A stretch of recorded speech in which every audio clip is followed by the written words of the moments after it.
Okay, class. Last 5 minutes. Hirap naman nito.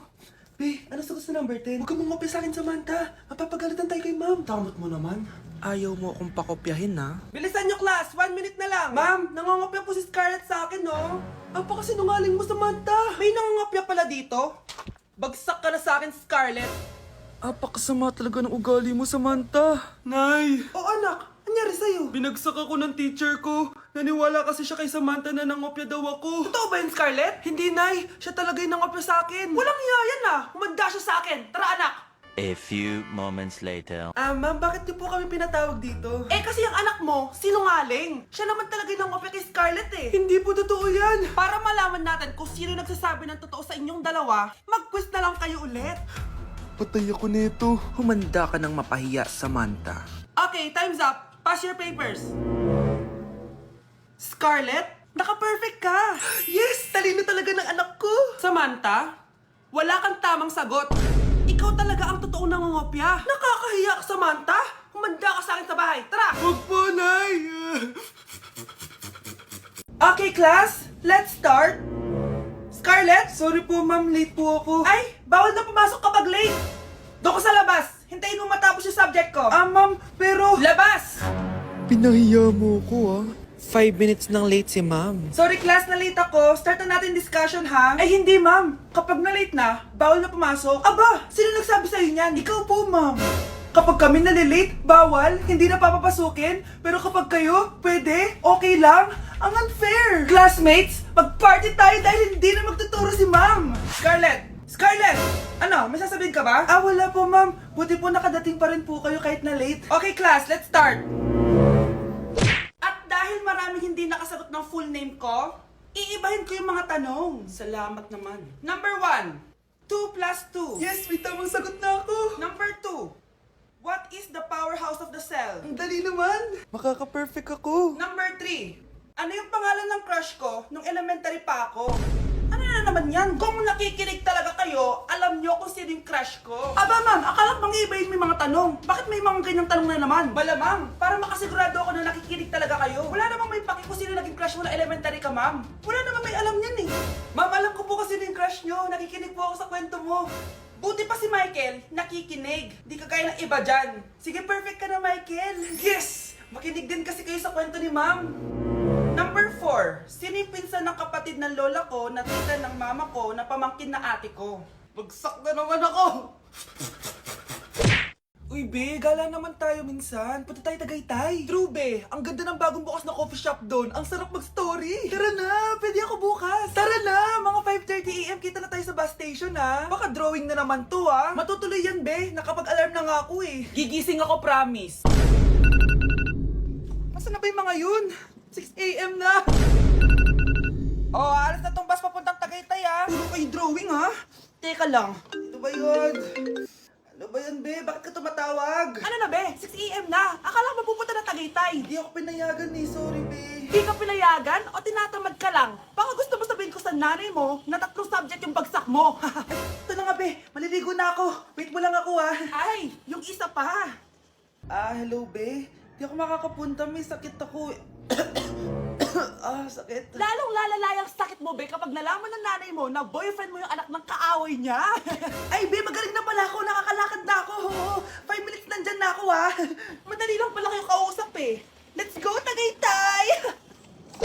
Bakit absent ka kahapon, Scarlett? Ma'am, nagkasakit po kasi ako. Nagkasakit? Tinatamad lang yan, ma'am. Papansin talaga tong si Samantha. Nasaan yung ebidensya mo na nagkasakit ka? Meron po akong excuse letter, ma'am. Ay, access letter lang? Nasaan yung medical certificate mo?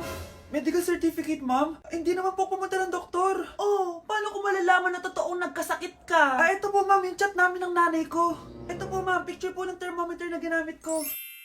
Sus, kinuha mo lang yun sa internet eh. Papansin ka?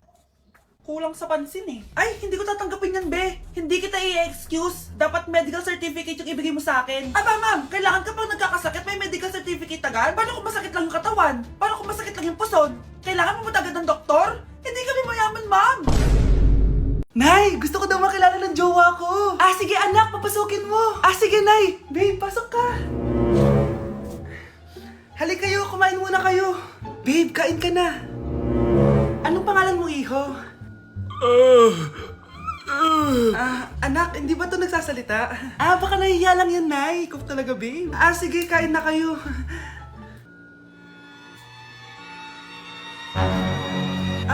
Si Ay lang ako, sige, anak.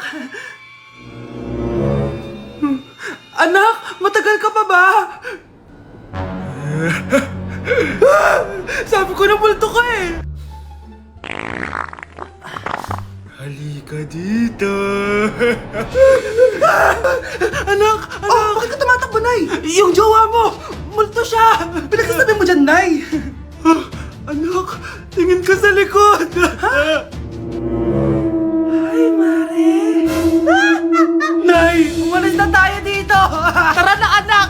A few moments later. Ang galing natin, Nay! Naloko natin sila! May bago na tayong bahay, anak! Nay! Sino yun? Totoong multo na yun, anak! Umalis na tayo dito! Ang makakasagot nito may plus point sa akin. What is 2 times 2? Ma'am ako, ma'am. Wala bang gustong sumagot? Ma'am, alam ko po yung sagot. 2 times 2. Ma'am. Okay, Samantha. 2 times 2 is 4. Very good. May plus 5 ka sa akin. Ang daya naman. Kanina pa ako nagtataas ng kamay. Ma'am, pwede pa po ba ako mag-take ng quiz? Absent kasi ako kahapon eh. Ay, hindi na!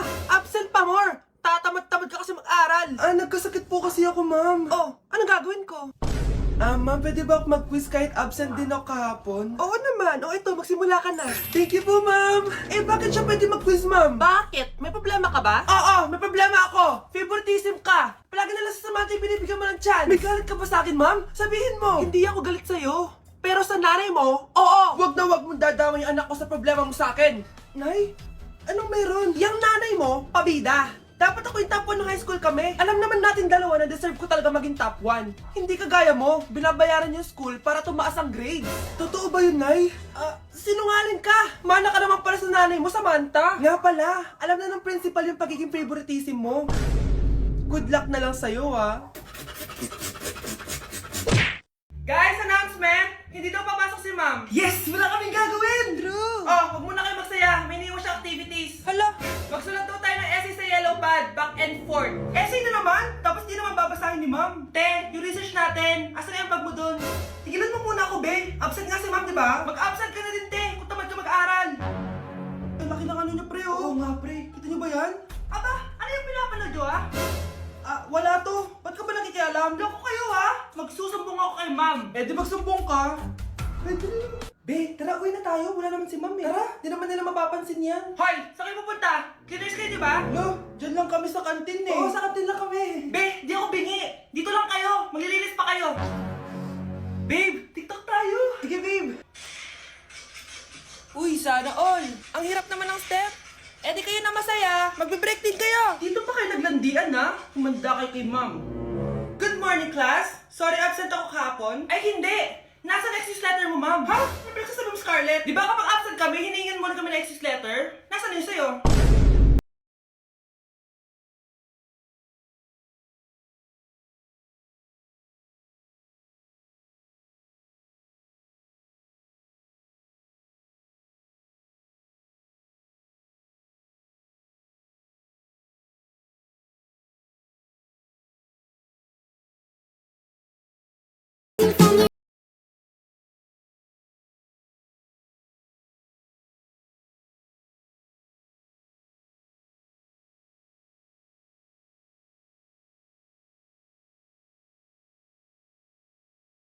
Be, anong iniiyak-iyak mo dyan? Nagre-relapse ako, be. Nakita ko kasi mga favorite song namin sa Spotify rap results ko.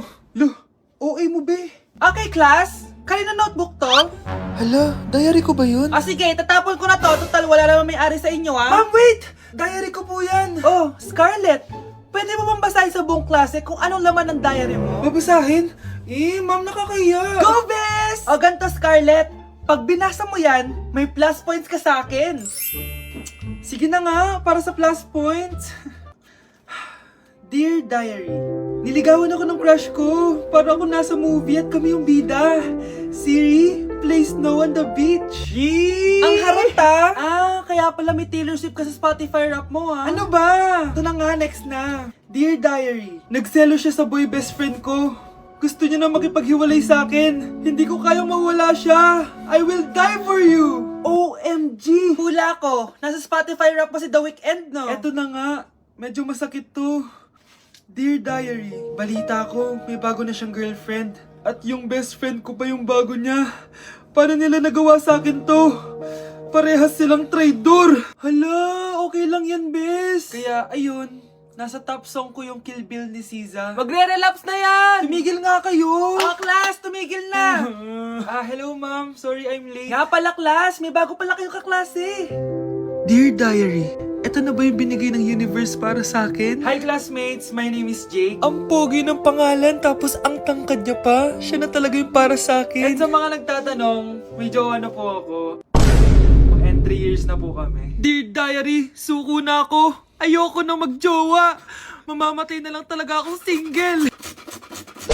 Anak, tingnan mo tong balita. Hiwalay na daw yung Katniel. Tingin nga na baka fake news lang yan, ha? Pinost ni Catherine. Hindi! Hindi pwede mawala ang Katniel. Hindi niya! Katrin! Bakit niyo ginawa sa amin to? Okay na ito. Breaking news! Walang pasok on all levels dahil hiwalay na ang Katniel. Pati sa balita ang OA? Kala mo di ka nanonood ng movie ng Katrin, ha? Umiiyak ka pa nga eh. Ayun na, nakakakilig naman. Wala nang nangyari. Hindi ka mamamatay. Oo na! Die hard fan ako ng Katniel! Hindi. Hindi.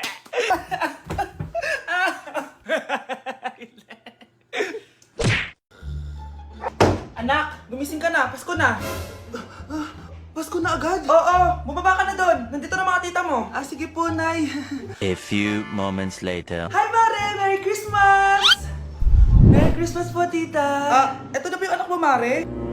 May boyfriend ka na ba? Wala po akong boyfriend. Study first po kasi ako eh. Study first o walang nagkakagusto sa'yo? Tignan mo nga sarili mo. Kesa naman sa'yo, mukha kang babaeng aso. Sige, kain na tayo. Nandito na naman yung tita kong laitera. Huy, iba na tsura mo ngayon na. Oo, tita. Nakakaya naman kasi sa'yo eh. Baka laitin niyo ulit ako. Grabe ka naman. Hindi naman ako ganon. So, ano ba ginawa mo? Ba't gumanda ka? Secret lang natin to, tita. Ginagamit ko tong Garnier Vitamin C Serum sa umaga at sa gabi naman, itong Garnier Overnight Serum with 10% pure vitamin C. Para naman wala ka na masabi sa ganda ko. Ang ganda pala niyan. Oo naman, it can fade dark spot and even skin tones in just one use. Kaya safe and effective talaga. Sige, dahil gumanda ka, bibili ako niyan mamaya. Bless po, tita. Bless you. Oh anak, nandito ka na pala. Ang pogi pala ng anak mo, Mare. Siyempre, mana sa akin. Siya na ba si Mr. Right? Siya na ba yung plot twist na hinihintay ko? Magpapasko na akong may jowa. Pinagsasabi mo dyan, anak. Pinsan mo yan. Pinsan? Lahat na lang.